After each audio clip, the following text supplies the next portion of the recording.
Hi everyone, and welcome back to another Bork No Game video. Today's video is dedicated to rank 7 and rank 8 comparisons, and credits to you/AnduCrandu for posting this. What an amazing person for pretty much compiling all of this data right here. Look at all these fantastic Reddit rewards, well deserved.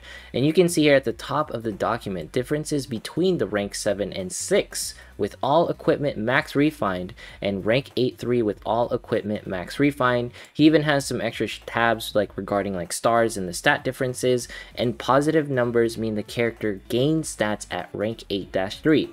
Now some of you are probably wondering, what does rank 8-3 actually mean? So if you go into your characters, you go to Nozomi right here, and then you click her profile, go to rank details. Note here that at rank 8 you only get 3 pieces of gear, so that's essentially what it means. In the end, you know, rank 7-6 you have 6 pieces of gear at max refine, and then rank 8-3 is you have 3 pieces of gear because that's the max that you can have at rank 8 at max refined. All right, you go ahead and hit OK.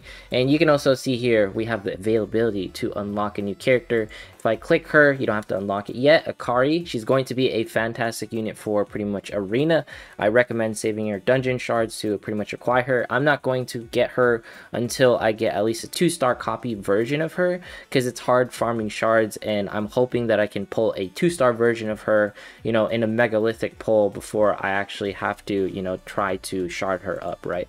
All right, let's go ahead and go back into the spreadsheets and go into the different slots. So you can see here that, you know, for example, Akari gains magical strength, and she also gets magical defense, and she loses a bit of HP at pretty much, you know, 1 star. And there's like a bunch of different stat comparisons, but this is just a visual to help you understand why. For example, let's go to 3 stars. Makoto is probably one of the best characters to rank 8-3, right? At rank 8 with 3 pieces of gear, because she gains attack. You don't want someone like Nozomi who's going to pretty much lose out on their defenses right here. So you can see here Nozomi is getting more HP and more attack, but she loses defenses, which makes no sense whatsoever. Let's go to 5-star just in case we're curious. And Nozomi, you know, she still loses a bit of defenses, so it's not really worth it at max refine no matter what. These are the things that we were talking about and looking out for, and thank you pretty much for compiling all this data, AnduCrandu, because it gives you a visual and a sort of understanding on where characters actually sit at max refine. And at the end of the day, you know, it's all about, does the character, for example, Mimi is an attack-based character, does she gain attack-based stats? And the answer to that one is yes. She gets some, you know, 65 attack, but she loses out some on some defenses, which is perfectly fine, and she loses out on a bit of tankiness.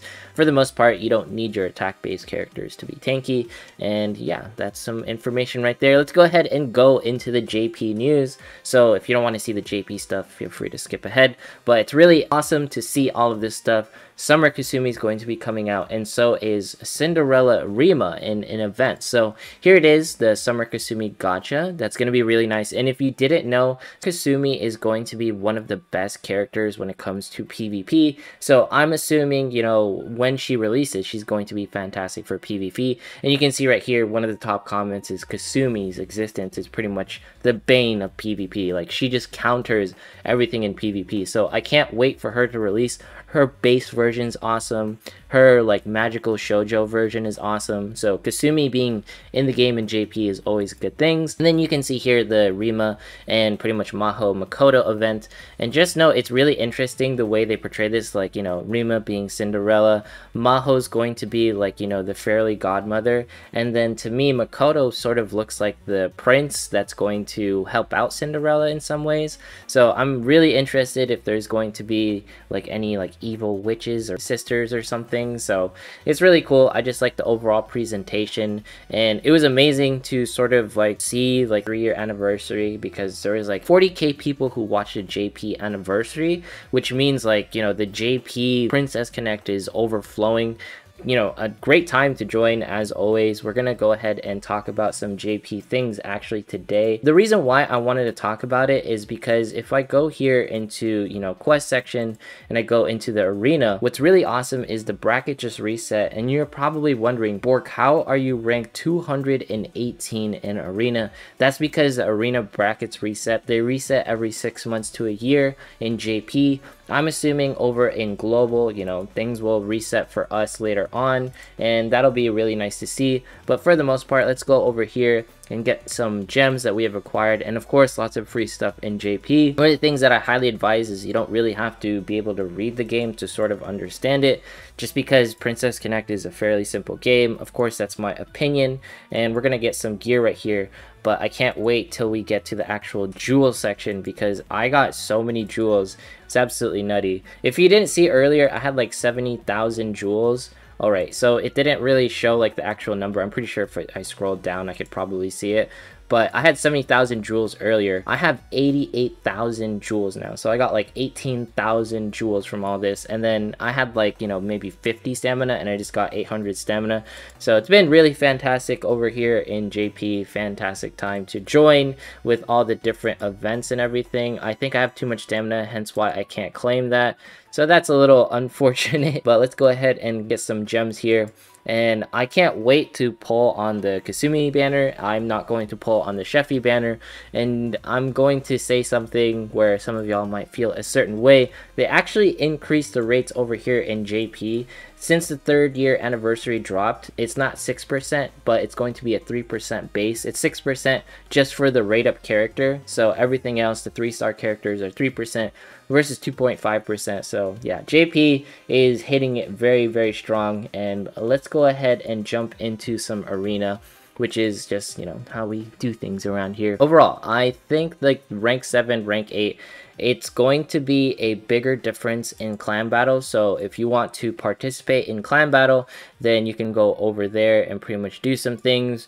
If you are going to be more focused as a free-to-play and, you know, collecting characters like we talked about, then I suggest staying in the Hatsune event, right? But at the end of the day, it's probably more important to build units opposed to getting more units, should I say, because there's always going to be an opportunity to, you know, farm shards and get more units. I'm assuming like within like the next couple of months we'll have some more things to give us more summons, give us more jewels and everything. But I'm keeping myself over in JP because JP is just a fantastic place to be at right now. And let's go ahead and run this team. I am fairly confident we'll be okay, but not confident at the same time. They have level 70 units, so it shouldn't be too bad. Let's go ahead and go over here, see what's going on. Okay, Kuka, please taunt so we can get that Tamaki on you. Alright, I'm pretty sure she's taunted.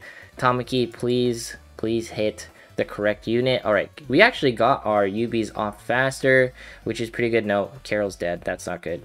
Alright. We're panicking a little because with that Tamaki, she can do some real damage to our team. Let's see. Alright, no, that Tamaki is just so not dead. I am doubtful we will win. So long as Tamaki is still alive, it's going to, yeah, that's going to hurt a little because like Monica can't do that much. I'm usually focused on taking out Miyako, and here is a definite hard loss. We're just gonna take it like champs. Oh, I like that avoid. Yo, Miyako, is she just gonna like avoid everything? Miyako, the best avoid tank in the game. Probably the best one for quite some time. Her evade stats are just kind of ridiculous. So we take an L there. That's completely fine. But I'm really excited. I hope you guys take some time to play JP. Tomorrow we're gonna be, you know, covering more stuff on like stamina optimization. Where do I think free-to-play should be pretty much focusing most of their stamina in? Personally, I think it's gonna be something different than you guys think. But also, I want to say that the Hatsune event ends in March 6th. Apologies for that, causing some confusion in my latest video. But anyways, if you made it this far, consider subscribing, dropping a like, leaving a comment once we hit 15k subs, doing a giveaway. We are so close to that goal. Thank you so much for watching, and I will see you in the next one.